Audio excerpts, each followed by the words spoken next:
नमस्कार दोस्तों, मैं डॉक्टर शंकर गुप्ता और आप देख रहे हैं सृजन विहार भारत विचार, एक नई सोच की प्रयोगशाला।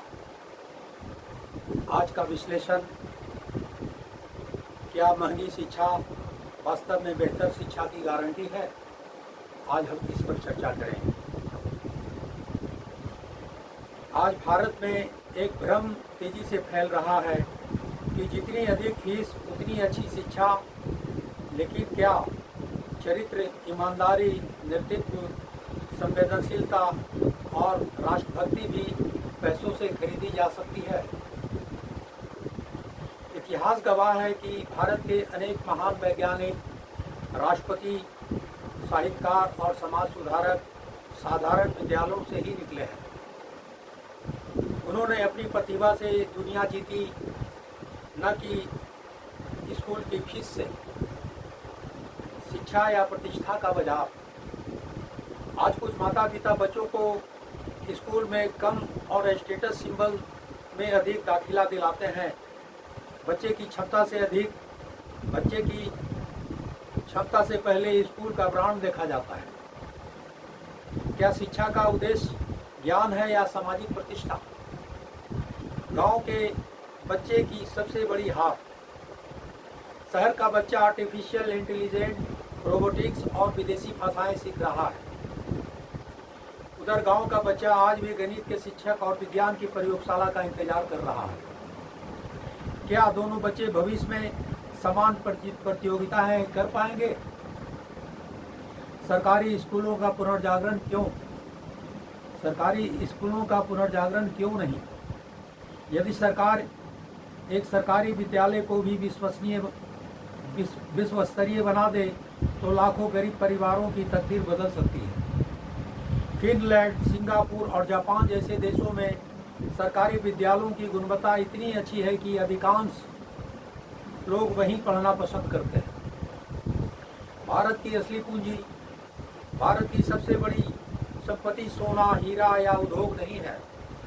यदि इनमें से करोड़ों बच्चों को गुणवत्तापूर्ण शिक्षा नहीं मिलेगी तो विकसित भारत का सपना अधूरा रह जाएगा।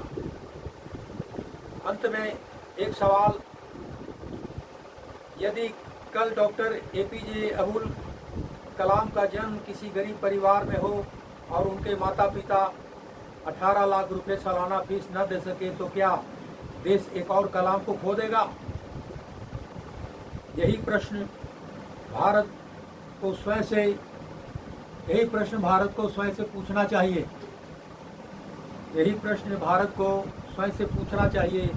सृजन विहार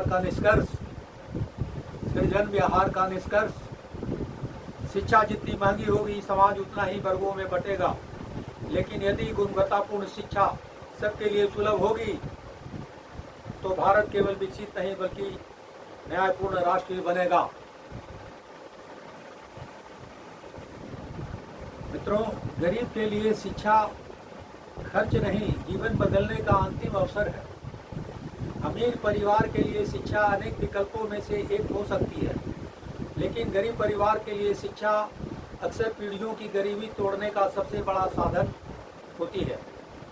एक गरीब पिता खेत बेच सकता है, मजदूरी कर सकता है, कर्ज ले सकता है, लेकिन वह अपने बच्चे की पढ़ाई इसलिए नहीं छोड़वाना चाहता क्योंकि उसे विश्वास होता है कि उसका बच्चा वह जीवन जी सकेगा जो वह स्वयं कभी नहीं जी पाया। यही कारण है कि गरीब परिवार शिक्षा को रोटी से भी बड़ा सपना मानता है। जब फीस सपनों से बड़ी हो जाती है, कल्पना कीजिए, एक किसान की साल भर की कमाई 5 लाख रुपए भी नहीं है। एक रिक्शा चालक पूरे वर्ष मेहनत करके 3-4 लाख रुपए भी मुश्किल से कमा पाता है। एक दिहाड़ी मजदूर रोज कमाता है, रोज खाता है। ऐसे परिवार के सामने यदि किसी विद्यालय की सालाना फीस 10 लाख से 18 लाख रुपए तक रख दी जाए तो वह विद्यालय नहीं, एक बंद दरवाज़ा बन जाता है।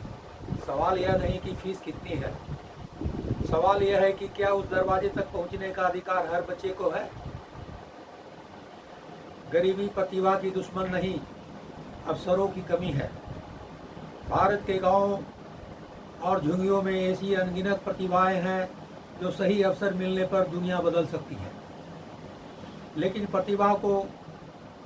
प्रतिभा को भी किताब चाहिए, शिक्षक चाहिए, प्रयोगशाला चाहिए, इंटरनेट चाहिए और आत्मविश्वास चाहिए। यदि ये सब केवल पैसे वालों को मिलेंगे तो गरीब बच्चा अपनी क्षमता कैसे साबित करेगा? गरीब माँ बाप का सबसे बड़ा त्याग, एक गरीब माँ अपने हिस्से का दूध बच्चे को देती है। एक पिता फटे कपड़े पहन लेता है लेकिन बच्चे के लिए किताब खरीदता है। वह जानता है कि आज की यह किताब कल उसके बच्चे की तकदीर लिख सकती है। इसीलिए गरीब परिवार के लिए शिक्षा केवल विद्यालय नहीं, आशा का दूसरा नाम है। यदि शिक्षा महंगी होगी तो लोकतंत्र कमजोर होगा। लोकतंत्र केवल वोट देने से मजबूत नहीं होता। लोकतंत्र तब मजबूत होता है जब हर बच्चे को समान अवसर मिले। यदि गुणवत्तापूर्ण शिक्षा केवल अमीरों तक सीमित हो जाएगी तो भविष्य में नेतृत्व, प्रशासन, विज्ञान, न्यायपालिका और उद्योगों में भी वही वर्ग अधिक दिखाई देगा जिसके पास संसाधन है। यह स्थिति सामाजिक असंतुलन पैदा कर सकती है।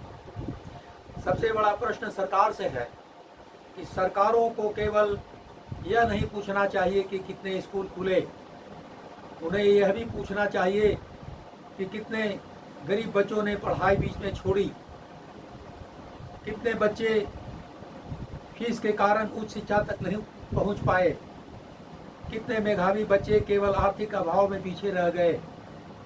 यदि इन प्रश्नों के उत्तर संतोषजनक नहीं है तो शिक्षा नीति पर पुनर्विचार आवश्यक हो जाता है।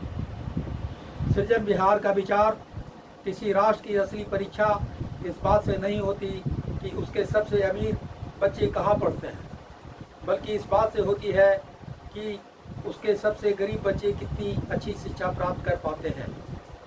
और अंत में, यदि किसी गरीब किसान का बेटा या बेटी नोबेल पुरस्कार जीतने की क्षमता रखता हो तो क्या केवल पैसे की कमी उसके सपनों को रोक देगा? यदि हाँ, तो यह केवल उस बच्चे की नहीं, पूरे राष्ट्र की हार है, पूरे राष्ट्र की हार है। धन्यवाद मित्रों। फिर हम गुणवत्तापूर्ण विश्लेषण लेकर आपके बीच आएंगे, लेकिन अंत में आपसे एक आग्रह है कि सृजन बिहार चैनल देखने के बाद आप इसे लाइक, सब्सक्राइब और कमेंट और अधिक से अधिक शेयर करने की कृपा करेंगे। इसी के कारण हम आपके बीच उपस्थित हो पाएंगे। धन्यवाद मित्रों। नमस्कार।